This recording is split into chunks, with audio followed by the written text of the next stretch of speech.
बिस्मिल्लाहिर्रहमानिर्रहीम। अज़ीज़ तलबा अस्सलामु अलैकुम। आज हम 9th क्लास के मुतालिया पाकिस्तान का एक टॉपिक पढ़ेंगे, दस्तूरी ढांचा, लीगल फ्रेमवर्क ऑर्डर LFO 1970 के अहम नकात। ये मुतालिया पाकिस्तान के 9th क्लास के पेज नंबर 93 पर मौजूद है। और ये लीगल फ्रेमवर्क ऑर्डर जो है ये क्या है, इसके बारे में थोड़ा हम ब्रीफली बताएंगे और फिर इसके नकात क्या थे। पहले थोड़ा सा इस पे रोशनी डालते हैं कि लीगल फ्रेमवर्क ऑर्डर क्या है। लीगल फ्रेमवर्क ऑर्डर पाकिस्तान के अंदर हमेशा फ़ौजी आमिरों ने मार्शल लॉ लगाने के बाद जब आईनी बहरान पैदा हुआ है तो उस आईनी बहरान को ख़त्म करने के लिए अपनी तरफ से कुछ बनाए गए क़वानीन मुतारिफ़ कराए हैं। ये आपके इल्म में ये ज़रूर होना चाहिए कि पाकिस्तान के अंदर लीगल फ्रेमवर्क ऑर्डर 2 दफ़ा जारी हुआ है।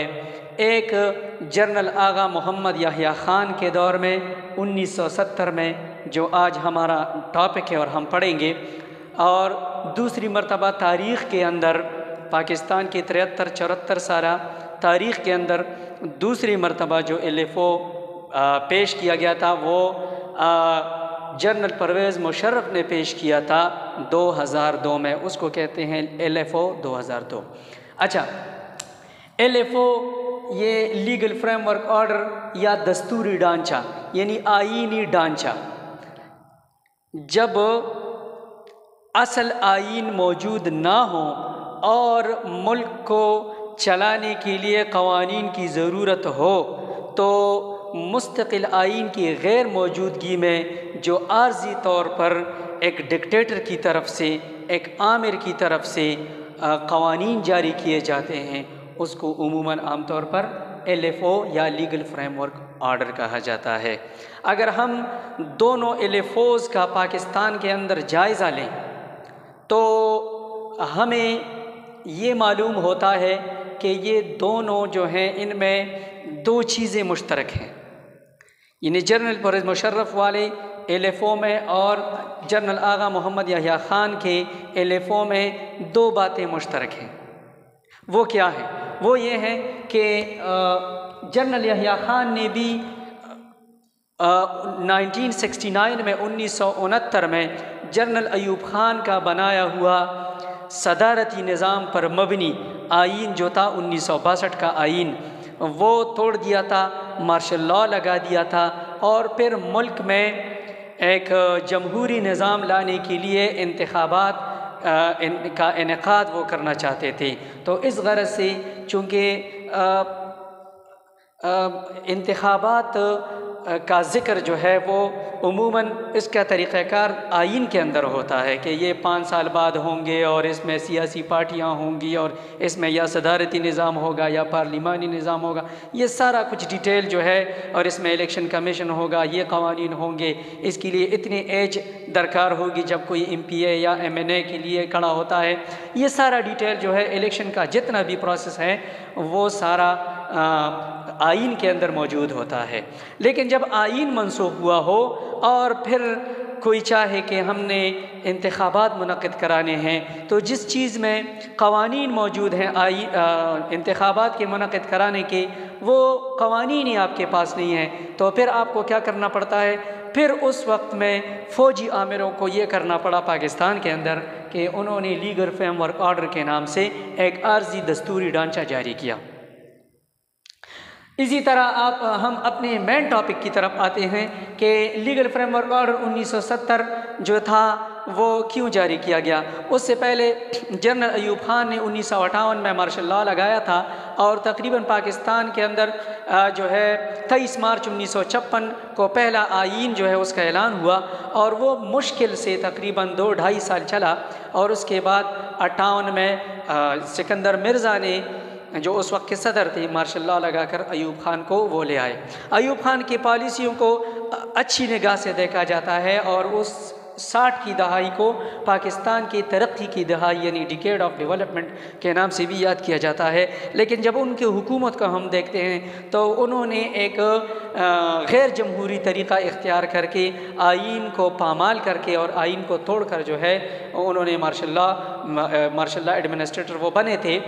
तो उसके बाद जब उन्होंने 11 साल इक़्तिदार में वो रहे तो आवाम के अंदर भी मुख्तलिफ़ शोबों के अंदर भी ये एहसास होने लगा कि ये फ़ौजी आमिर को चले जाना चाहिए और एक जमहूरी तरीक़े से इंतखाबात होकर असम्बलियाँ जो है वो बननी चाहिए कि उसमें पाकिस्तान के अवाम के जो हैं मुंतखब नुमाइंदे उनकी ख्वाहिश के मुताबिक आएँ।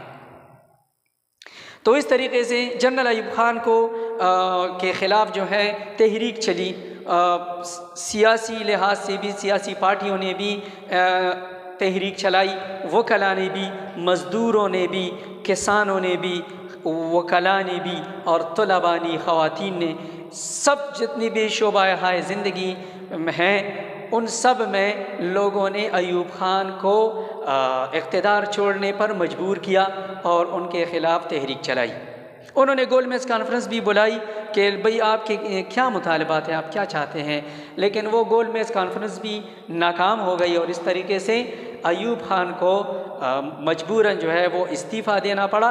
और उनके बाद उन्होंने अपने बाद जनरल आगा मोहम्मद याह्या ख़ान को वो लेकर आए।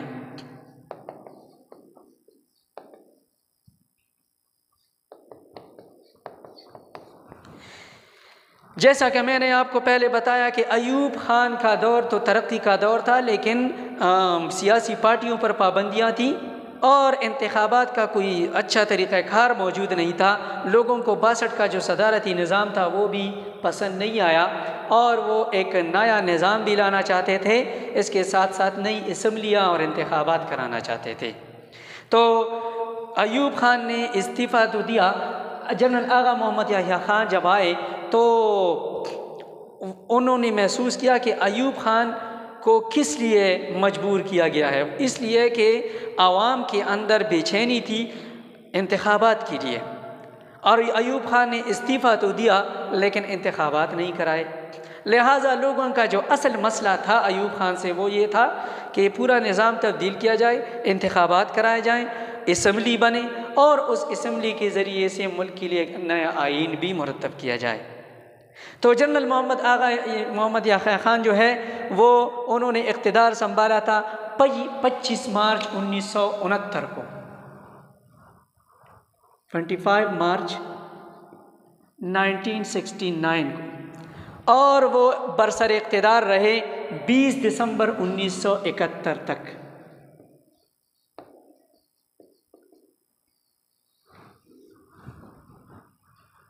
ये भी तकरीबन 2-2.5 साल तकरीबन बनते हैं। उन्होंने जब अयूब ख़ान ने इस्तीफ़ा दिया और जनरल आगा मोहम्मद याह्या ख़ान ने इक़्तिदार संभाल लिया तो उन्होंने पहला अटैक 1962 के आइन पे किया और 1962 का आइन तोड़कर मार्शल लॉ लगाया। अब मार्शल लॉ लगने से 62 का आइन, पाकिस्तान के अंदर कोई आइन मौजूद नहीं था और जनरल आगा मोहम्मद याह्या ख़ान जो थे वो इंतखाबात कराना चाहते थे। लिहाजा उन्होंने अपने क़वानीन जो है वो जारी किए जिसके अंदर 2 बातें थीं। एक तो ये थी कि उसमें निज़ाम का ज़िक्र किया जाए कि पाकिस्तान में कौन सा आइंदा निज़ाम लाया जाए और फिर इंतखाबात का तरीक़ाकार जो है वो बताया जाए। तो LFO में मेनली जो मैंने पहले आपको बताया था कि ये 2 बातें होती हैं कि जो आइंदा इंतखाबात हैं उनका तरीक़ाकार वज़ा किया जाता है और इसमें तो LFO में तो ये भी था कि क्या जो है ना कौन सा आइन होगा पाकिस्तान के अंदर। एक और ज़रूरी बात मैं आपको बताता चलूँ कि ये जो मार्शल लॉ लगता है ये गैर आइनी और गैर क़ानूनी काम होता है। अगरचे फ़ौजियों के मार्शल लॉ लगाने के साथ जो है उनके पास अपने कुछ दलाइल होते हैं कि भाई मुल्क जो है ख़राबी की तरफ जा रहा था, हम जो हैं मुल्क को बचाने वाले हैं, सियासी निज़ाम फेलियर की तरफ जा रहा था और नाकामी की तरफ जा रहा था, तो ये हमारी मजबूरी थी कि मुल्क को बचाने के लिए हमें ये इक़दाम करना पड़ा। तो उनके पास अपने दलाइल होते हैं।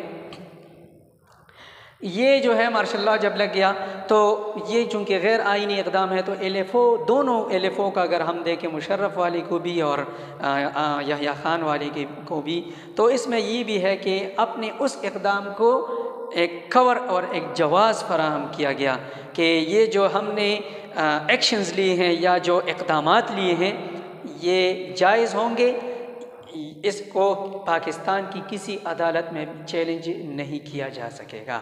तो एलएफओ में मेरे लिए दो बातें होती हैं कि आइंदा इंतखाबात के लिए तरीक़ेकार का वज़ा करना और अपने जो गैर कानूनी इक़दामात हैं उनको जायज़ करार देकर हर किस्म की अदालती कार्रवाई से आज़ाद कराना, और उसमें ये कहना कि ये पाकिस्तान की किसी भी अदालत में चैलेंज नहीं किए जा सकते। अच्छा, तो लीगल फ्रेमवर्क ऑर्डर एलएफओ 1970 के अहम नकात क्या थे? इसके तकरीबन 5 नकात जो हैं वो आपके कोर्स में उन्होंने उठाए हैं, और इसमें नंबर 1 है मुस्तक़बिल के आइन में इस्लामी नज़रिए को तहफ़्फ़ुज़ दिया जाएगा। यानी जो आइंदा नया आइन बनेगा, पाकिस्तान एक नज़रियाती मुल्क है और ये इस्लामी नज़रिए की बुनियाद पर वजूद में आया है, तो उस नज़रिए को नए आइन में तहफ़्फ़ुज़ दिया जाएगा। और उसमें क्या तहफ़्फ़ुज़ दिया जाएगा कि इक़्तिदार अल्लाह ताला के पास होगा। और इस तरह पहले जो आपने पढ़ा है कि हर आइन की शुरू में जो है करारदाद मकासद, ऑब्जेक्टिव रेजोल्यूशन जो है वो मौजूद होता है बतौर इब्तिदाइया या बतौर इफ्तिताइया, बतौर प्रीएम्बल। तो यही असल वो मोटे मोटे उसूल हैं जो एक इस्लामी मुल्क के चलाने के लिए ज़रूरी होते हैं, और ख़ुसूसन पाकिस्तान जिस ख़याल से और जिस तसव्वुर से बना था, उस तसव्वुर को ऑब्जेक्टिव रेजोल्यूशन में जो है वो मुकम्मल तौर पर जामे तौर पर बयान किया गया है। तो मुस्तक़बिल के आइन में इस्लामी नज़रिए को तहफ़्फ़ुज़ दिया जाएगा। नंबर 2 पे था इस्लामी जमहूरिया एक वफ़ाक़ी हुकूमत होगी जो मुल्क के तमाम इलाक़ों पर मुश्तमिल होगी। वफ़ाक़ी निज़ाम क्या होता है? इसका एक अपोजिट निज़ाम है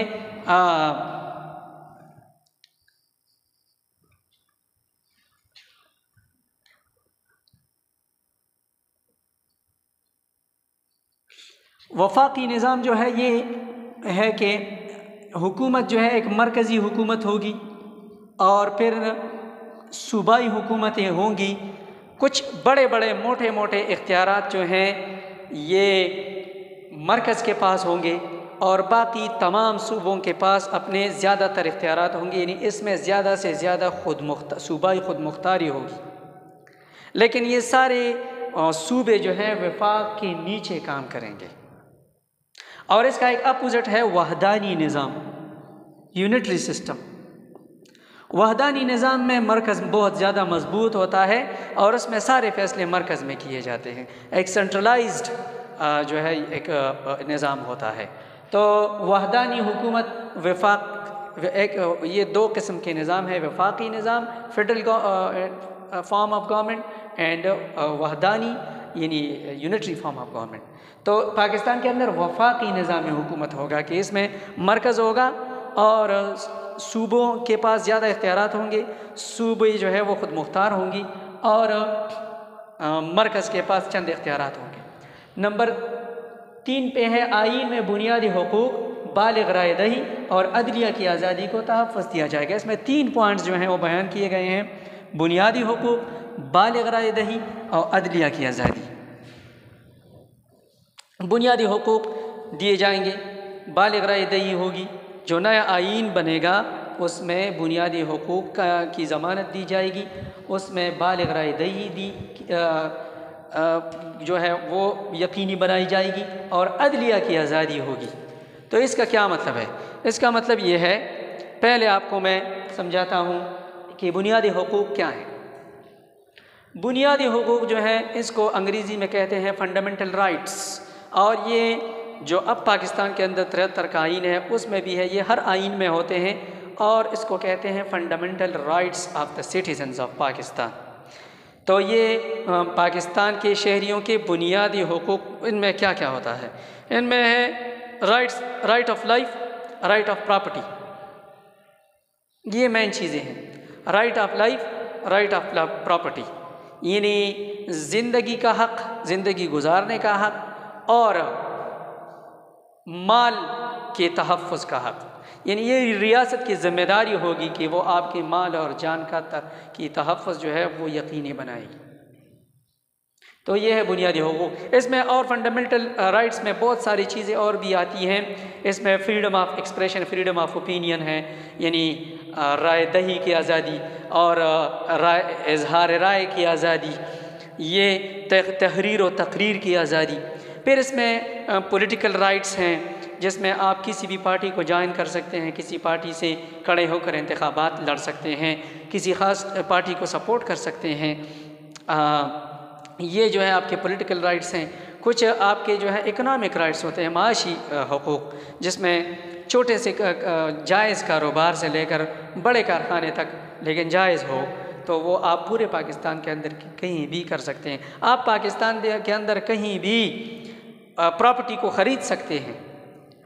आप कोई भी अपने हुकूक़ के लिए कोई अंजुमन और कोई इस तरह फलाही इदारा, ट्रस्ट वग़ैरह भी बना सकते हैं, और आप इज्तिमा भी कर सकते हैं, आप जलसा जुलूस भी कर सकते हैं, आप प्रेस कॉन्फ्रेंस भी कर सकते हैं, आप एक जमहूरी हुकूमत के ख़िलाफ़ बोल भी सकते हैं, और ये सारे आपके राइट्स हैं, बुनियादी हुकूक़ हैं।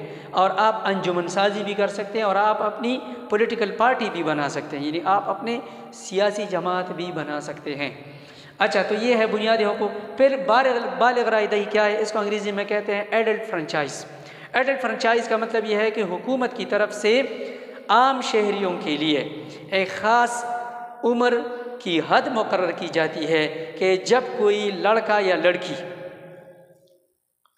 इस उम्र तक पहुँचे तो उसको वोट देने का हक़ हासिल होगा। इसको कहते हैं बालिग़ राय दही। तो ये पाकिस्तान के अंदर पहले इसकी जो हद मुकर्रर की गई थी वो 21 साल थी। अब मौजूदा निज़ाम में इसके लिए 18 साल एज है।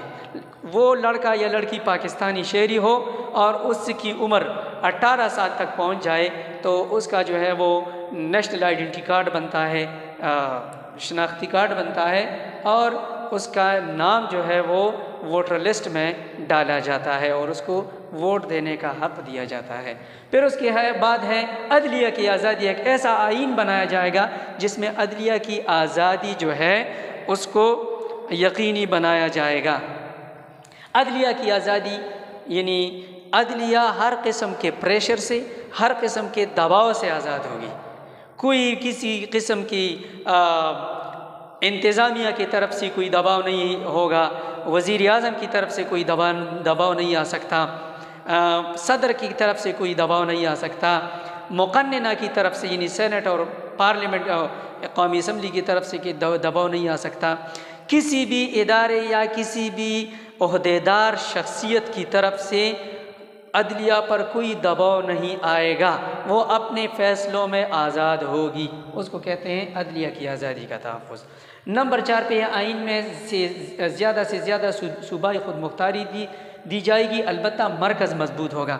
तो वो वफाक में पहले आपको हम बता चुके हैं कि वफाक में ऑलरेडी इस तरह होता है, लेकिन अब जो असल वफाकी निज़ाम है, जो असल फेडरल सिस्टम है, उसमें मरकज़ इतना मजबूत नहीं होता। मरकज़ ख़ास इमरजेंसी हालात में मजबूत होता है। आम रूटीन में जो है मरकज़ इतना मजबूत नहीं होता, लेकिन इसमें यह कहा गया कि सूबाई खुद मुख्तारी होगी, अलबत्ता मरकज़ मजबूत होगा।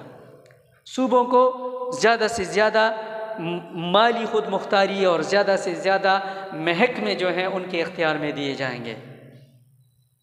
अच्छा, नंबर 5 पे तमाम शहरियों को कौमी ज़िंदगी में हिस्सा लेने के यकसा मौक़े फराहम किए जाएंगे। यानी तमाम पाकिस्तान के तमाम शहरी इक्वल हैं, वो बराबर हैं, वो इक्वल सिटीज़न्स ऑफ पाकिस्तान हैं। इसमें अक़लियती भी हैं, गैर मुस्लिम अक़लियती भी हैं, लेकिन वो तमाम के तमाम जो हैं सब पाकिस्तान के बराबर शहरी हैं और उन तमाम को बराबर शहरी हुकूक़ दिए जाएंगे। ये आइन के अंदर आपको ज़मानत दी जाती है और आपको कौमी ज़िंदगी में हिस्सा लेने के यकसा मौक़े फराहम की। कौमी ज़िंदगी से मुराद ये है कि अगर आप पॉलिटिक्स में आना चाहते हैं और मुल्क व कौम की खिदमत करना चाहते हैं, आप कोई बड़ा मुकाबले का इम्तिहान देना चाहते हैं, उसमें हिस्सा लेना चाहते हैं कि तो आपकी असल नस्ल को, आपकी रंग को, आपकी नस्ल को, आपके मज़हब को नहीं देखा जाएगा कि आप किस नस्ल के हैं, किस मज़हब के हैं, आप गरीब हैं, अमीर हैं। आपकी एबिलिटी और कैपेबिलिटी की बुनियाद पर आपको मौका फराहम किया जाए कि आप अपनी सलाहियत के मुताबिक कौमी ज़िंदगी में अपना हिस्सा और अपना किरदार अदा कर सकते हैं। अगर आप में ज़्यादा बड़ी सलाहियत है तो आप बड़े ओहदे पर पहुंच सकते हैं। अगर आप में सलाहियत कम है तो आप कम लेवल पर रहकर अपनी कौमी ज़िंदगी में अपना हिस्सा डाल सकते हैं और अपनी खिदमात जो है वो फराहम कर सकते हैं। पाकिस्तान के तमाम इलाक़ों से माशी नाहमवारी ख़त्म की जाएगी, जो कि आज तक इतना मुमकिन नहीं हो सका। यानी जो हमारे शहरी इलाक़े हैं उस पर ज़्यादा तवज्जो दी जाती है, आबादी की वजह से भी वहाँ पर सहूलियात ज़्यादा होते हैं। फिर जो आउटस्कट एरियाज़ हैं, जो इर्द गिर्द के इलाके होते हैं, जो देहाती इलाके होते हैं, उनकी ज़िंदगी में इतने सहूलियात नहीं होते जितनी शहरी ज़िंदगी। यानी ये दो तरह की ज़िंदगियाँ हैं, देही ज़िंदगी और शहरी ज़िंदगी। रूरल लाइफ है और एक है अर्बन। तो अर्बन जो है वो शहरी इलाके और रूरल जो है वो देही इलाके हैं। तो ये फ़र्क मुकम्मल तौर पर ख़त्म नहीं किया जा सकता, अलबत्ता कोशिश करके इस फ़र्क को कम किया जा सकता है कि जो सहूलियात और जिस लेवल पर शहरों के अंदर लोग ज़िंदगी गुजार रहे हैं पाकिस्तान के अंदर, तो वो फ़र्क को किस तरह कम करके देहाती ज़िंदगी को भी इस काबिल बनाया जाए कि उन लोगों को भी ज़्यादा से ज़्यादा सहूलियात करीब तरीन जगहों पे अपने गाँव के अंदर वो सारी सहूलियात वो मिले। तो ये माशी नाहमवारी ख़त्म की जाएगी कि दौलत एक तरफ ज़्यादा लग गई, दूसरी तरफ जो है पाकिस्तान का के जो है ना हुकूमत की तवज्जो कम है, तो ये माशी नाहमवारी है। फिर तबक़ाती निज़ाम है, कोई ज़्यादा गरीब है, कोई ज़्यादा इंतहाई अमीर है, उनके पास ज़्यादा दौलत है, बड़ी बड़ी ज़मीनें हैं, ये माशी नाहमवारी है। किसी के पास हज़ारों एकड़ लाखों एकड़ ज़मीन है और किसी के पास 5 मरले प्लाट भी नहीं है, तो ये भी माशी नाहमवारी है। फिर दौलत का चंद ख़ानदान है जो जिनके हाथों में है, तो ये एक माशी नाहमवारी है। और अगर इसको एक और पर्सपेक्टिव से लिया जाए कि हुकूमत की तरफ से भी वो पैसा और वो सहूलियात, वो प्रोजेक्ट्स और वो तरक्याती काम यकसा तौर पर तमाम इलाक़ों में नहीं किए जाते, इसलिए एक बड़ा गैप रह जाता है शहरी इलाक़ों में और देही इलाक़ों में। तो पाकिस्तान के तमाम इलाक़ों से ये माशी नाहमवारी ख़त्म की जाएगी। ये LFO के चंद पॉइंट्स थे। इसमें फिर जो इंतखाबात का ऐलान हुआ था कि 1970 में इंतखाबात होंगे, तो उसके लिए सीटों की तकसीम की गई थी और वो भी इस LFO का हिस्सा था, जो इस टेबल में अगर आपको नज़र आए तो यहाँ पर ये सूबा लिखा हुआ है, आम नशस्तें और मखसूस नशस्तें। यानी हर सूबे में आम नशस्तें हर सूबे को कितनी दी गई और मखसूस नशस्तें कितनी दी गई। मशरक़ी पाकिस्तान को आम नशस्तें 162 आम नशस्तें दी गई और 7 मखसूस नशस्तें। मखसूस नशस्तों में ख़वातीन और अक़लियतों की नशस्तें कहते हैं उसको, और उनको अंग्रेज़ी में कहते हैं reserve seats, women reserve seats और माइनॉरिटीज़ रिज़र्व सीट्स। तो ये माइनॉरिटीज़ यानी अक़लियतों और ख़वातीन की मखसूस नशस्तें होती हैं। तो इन अक़लियतों वाले और ख़वातीन के जो मखसूस उनको आम तौर पर रिज़र्व सीट्स कहते हैं। तो मशरक़ी पाकिस्तान में आम नशस्तें जनरल सीट्स 162 थी और मखसूस नशस्तें 7। पंजाब के अंदर 82 और मखसूस नशस्तें 3। सिंध के अंदर 27 आम नशस्तें और मखसूस नशस्तें 1 दी गई। सूबा सरहद यानी खैबर पख्तूनख्वा जो है आम नशस्तें इसको 18 दी गई और 1 मखसूस नशस्त। बलूचिस्तान की 4 नशस्तें थी और 1 मखसूस। और कबायली इलाक़ा जिसको फाटा कहते थे और अब इसको एक्स फाटा कहते हैं, क्योंकि अभी रिसेंटली उन कबायली इलाक़ाजात को जो एजेंसीज़ कहते थे उनको फाटा फेडरली एडमिनिस्ट्रेटेड ट्राइबल एरिया, उनको एक आईनी तरमीम के ज़रिए सूबा खैबर पख्तूनख्वा का हिस्सा बनाया गया है। तो जब वो हमारा हिस्सा नहीं थे, उनको कबाइली इलाक़ाजात कहते थे, फाटा कहते थे, और उनकी अपनी नशस्ती थी 7, तो उनको 7 नशस्तें आम नशस्तें दी गई और एक मखसूस नशस्त दी गई। अज़ीज़ तलबा, ये था हमारा आज का टॉपिक, और यह मुझे उम्मीद है कि आपको ये समझ आया होगा कि किस तरह लीगल फ्रेमवर्क आर्डर होता है, इसमें क्या क्या चीज़ें होती हैं, पाकिस्तान में कितनी मरतबा ये लीगल फ्रेमवर्क आर्डर यानी LFO के नाम से क़वानीन जारी किए गए, किस किस ने जारी किए, कब जारी किए, और इसका असल मकसद क्या होता है। आपकी जो खिदमत में ये गुजारिश है कि आप ये टॉपिक जो है ये आप अपने बुक के 93 और 94 पेज पर आप इसको स्टडी करें, और इसका जो है